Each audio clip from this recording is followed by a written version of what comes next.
શું માત્ર સસ્તો લોટ અને વીજળી માંગવી હવે ગુનો બની ગઈ છે? ન્યાય માટે રસ્તા પર ઉતરેલા યુવાનોને ગોળી કેમ વાગી રહી છે? પાકિસ્તાન પ્રશાસિત કાશ્મીરમાં ખરેખર વિરોધ થઈ રહ્યો છે કે બળવો? રાવલકોટની ગલીઓમાં ગોળીબાર કોણ કરી રહ્યું છે? સુરક્ષા દળો કે કોઈ બીજું? ચાલો જાણીએ કે પાકિસ્તાન પ્રશાસિત કાશ્મીરમાં આખરે શું થઈ રહ્યું છે. શોમાં આપનું સ્વાગત છે. સાંજ ધીમે ધીમે પહાડોની પાછળ ઉતરી રહી છે. રાવલકોટની ગલીઓમાં અજબ શાંતિ છે. દુકાનોના શટર બંધ છે, રસ્તા ઉપર લોકો ઓછા દેખાય છે અને હવામાં ગભરાટ તરતો લાગે છે. દૂરથી ક્યારેક સૂત્રોચ્ચારનો અવાજ આવે છે અને પછી ફરી સન્નાટો છવાઈ જાય છે. આ છે પાકિસ્તાન પ્રશાસિત કાશ્મીરનું રાવલકોટ, એક એવું શહેર જ્યાં છેલ્લા 2 મહિનાથી વિરોધ, ગોળીબાર અને ભય સાથે જીવન જીવાઈ રહ્યું છે. આ શહેરની એક સાંકડી ગલીમાં એક નાનું કામ ચલાઉ ક્લિનિક છે. બહાર લાલ તાડપત્રીથી ઢંકાયેલો પલંગ છે અને અંદર એક વધારાનો બેડરૂમ દવાઓ અને તબીબી સાધનો માટે વપરાય છે. અહીં કોઈ મોટી હોસ્પિટલ જેવી સુવિધા નથી, છતાં કેટલાય દિવસોથી ઘાયલો સતત અહીં લાવવામાં આવી રહ્યા છે. પલંગ પર પડેલા શફકત હુસેનની છાતીમાં ગોળી વાગી છે. તેમની ચાદર પર લોહીના ડાઘ છે. બાજુમાં બેઠેલો તેમનો મિત્ર અલી વારંવાર આંખો લૂછી રહ્યો છે. તે ધીમેથી કહે છે, અમે તો ફક્ત પરવડે તેવા ભાવનો લોટ, ઓછી વીજળી અને અમારા મૂળભૂત અધિકારો જ માંગ્યા હતા. આ માટે અમારા ભાઈઓને ગોળી કેમ મારવામાં આવી રહી છે? આ પ્રશ્ન આજે રાવલકોટના લગભગ દરેક ઘરમાં ગુંજી રહ્યો છે. ક્લિનિક ચલાવતા ડોક્ટર અનવર કહે છે કે તેમની પાસે માત્ર પ્રાથમિક સારવારની સુવિધા છે. અમે રક્તસ્રાવ રોકી શકીએ, ઘા સાફ કરી શકીએ, પાટા બાંધી શકીએ, શરીરમાં ઓછી ઊંડાઈએ રહેલી ગોળી કાઢી શકીએ, પરંતુ છાતી, પેટ કે માથામાં ગોળી વાગેલા લોકોને મોટી હોસ્પિટલ જોઈએ. તેઓ કહે છે, તેઓ ઉમેરે છે કે જો એક સાથે આટલા દર્દીઓ આવે તો મોટી હોસ્પિટલોમાં પણ મુશ્કેલીમાં મુકાઈ જાય. ડોક્ટર અનવર કહે છે કે છેલ્લા દિવસોમાં અનેક ગોળી વાગેલા યુવાનો તેમની પાસે સારવાર માટે આવ્યા છે, પરંતુ ગંભીર દર્દીઓને મોટી હોસ્પિટલમાં મોકલવા પડે છે. મીડિયા અહેવાલ મુજબ રાવલકોટમાં હાલનું આંદોલન શરૂઆતમાં આર્થિક પ્રશ્નોથી શરૂ થયું હતું. જોઈન્ટ આવામી એક્શન કમિટી એટલે કે JAAC નામનું સંગઠન વીજળીના ઓછા દર, સસ્તો લોટ, શિક્ષણ અને આરોગ્ય જેવી સુવિધાઓની માંગ સાથે રસ્તા પર ઉતર્યું હતું. તેમનું કહેવું હતું કે પાકિસ્તાન સરકાર સાથે ઓક્ટોબરમાં થયેલા કરારનો અમલ થયો નથી, પરંતુ સરકારની કહાની જુદી છે. મીડિયા અહેવાલ મુજબ સ્થાનિક પ્રશાસન કહે છે કે JAAC એક સશસ્ત્ર જૂથ છે જે ચાલી રહેલી ચૂંટણીમાં વિક્ષેપ પાડવા માંગે છે. તેથી તેને રાજધાની મુઝફ્ફરાબાદ તરફ કૂચ કરવાની મંજૂરી આપવામાં આવી નથી.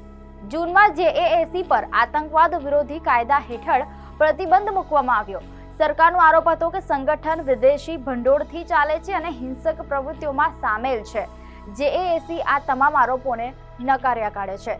સંગઠનનું કહેવું છે કે તે સંપૂર્ણપણે શાંતિપૂર્ણ છે. તેને ભારત તરફથી કોઈ ભંડોળ મળતું નથી અને તેને વિદેશમાં રહેતા પાકિસ્તાની સમુદાય પાસેથી સહાય મળે છે. તેઓ પોતાને પીડિત ગણાવે છે અને દાવો કરે છે કે સુરક્ષા દળો તેમના પર ગોળીબાર કરી રહ્યા છે. ઇન્ટરનેટ બંધ અને રસ્તાઓ બંધ હોવાના કારણે માહિતી મેળવવી મુશ્કેલ બની ગઈ હોવાનું પણ તેઓ કહે છે. દર્શક મિત્રો, મીડિયા અહેવાલો મુજબ રાવલકોટમાં ઘણા પરિવારો આજે પણ પોતાના સ્વજનોને ગુમાવ્યાનો શોક મનાવી રહ્યા છે. અસ્મા પોતાના એકમાત્ર પુત્રનો ફોટો હાથમાં લઈને કહે છે કે અમે આતંકવાદી નથી, અમે તો માત્ર અમારા અધિકારો માંગી રહ્યા હતા. દર્શક મિત્રો, બીજી તરફ સરકારનો દાવો છે કે કાર્યવાહી એ માત્ર હિંસક તત્વો સામે કરવામાં આવી હતી, જ્યારે JAAC પોતાને શાંતિપૂર્ણ આંદોલનકારી ગણાવે છે. આ દરમિયાન આખી રાત ગોળીબારના અવાજો સંભળાતા રહ્યા, પરંતુ ગોળી કોણે ચલાવી અને કોણ નિશાન બન્યું તે હજુ સુધી સ્પષ્ટ નથી. સતત તણાવના કારણે રાવલકોટમાં સામાન્ય જનજીવન પણ પ્રભાવિત થયું છે. આ સમગ્ર સંકટ પાછળ એક મહત્વનો રાજકીય મુદ્દો છે: સ્થાનિક વિધાનસભાની ચૂંટણી અને 12 અનામત બેઠકોનો વિવાદ. રાવલકોટમાં આજે જે ગોળીબાર અને તણાવ જોવા મળી રહ્યો છે તેની પાછળ માત્ર મોંઘવારી જ જવાબદાર નથી. આ સંઘર્ષનો સંબંધ રાજકારણ સાથે પણ જોડાયેલો છે. 27 જુલાઈએ યોજાયેલી સ્થાનિક વિધાનસભાની ચૂંટણી આ વિવાદનું બીજું મોટું કારણ બની. ચૂંટણીમાં પાકિસ્તાન પ્રશાસિત કાશ્મીરમાં ન રહેતા કાશ્મીરી શરણાર્થીઓ માટે 12 બેઠકો અનામત રાખવામાં આવી હતી. JAAC નો આરોપ છે કે આ બેઠકો સ્થાનિક લોકોને મળવી જોઈએ, કારણ કે હાલની વ્યવસ્થાથી અહીંના લોકોનું પ્રતિનિધિત્વ ઘટી જાય છે. તો બીજી તરફ સરકારનું કહેવું છે કે આ અનામત વર્ષોથી ચાલી આવતી ઐતિહાસિક વ્યવસ્થાનો ભાગ છે. જેએએસીએ કુલ 38 માંગણીઓ મૂકી હતી, જેમાંથી સરકારના જણાવ્યા મુજબ 37 માંગણી સ્વીકારી લેવામાં આવી છે, પરંતુ આ 12 બેઠકોનો વિવાદ હજુ પણ ઉકેલાયો નથી. 5મી જૂને જેએએસી પર આતંકવાદ વિરોધી કાયદા હેઠળ પ્રતિબંધ મુકાયા બાદ પરિસ્થિતિ વધુ ઉગ્ર બની અને રાવલકોટમાં વિરોધ પ્રદર્શન ધીમે ધીમે હિંસક અથડામણોમાં ફેરવાઈ ગયા. એટલે કે આજે રાવલકોટમાં જે કંઈ થઈ રહ્યું છે તે માત્ર એક દિવસનો વિરોધ નથી, પરંતુ લાંબા સમયથી ઉકળતા રાજકીય અસંતોષ અને પ્રતિનિધિત્વની લડાઈનું પરિણામ છે. અઠવાડિયાની શરૂઆતમાં રાવલકોટમાં વિરોધીઓ અને સુરક્ષા દળો વચ્ચે ભારે અથડામણ થઈ હતી. રવિવારે 12 લોકોના મોત થયા, જેમાં 4 સુરક્ષા કર્મચારીઓનો સમાવેશ થાય છે. હવે રાવલકોટમાં દરેક રાત અનિશ્ચિતતા લઈને આવે છે. સુરક્ષા ચોકીઓ પર દીવા પ્રગટે છે, લોકો બારીઓ બંધ કરે છે અને દૂરથી ફરી ગોળીબારનો અવાજ આવે છે. કોઈને ખબર નથી કે આવતી સવાર વધુ શાંતિ લાવશે કે પછી વધુ અથડામણ. જેએએસી કહે છે કે તે વાતચીત માટે તૈયાર છે, પરંતુ વધુ વિરોધ પ્રદર્શનોનું આયોજન થઈ રહ્યું છે. સરકાર કહે છે કે કાયદો અને વ્યવસ્થા જાળવવી તેની ફરજ છે.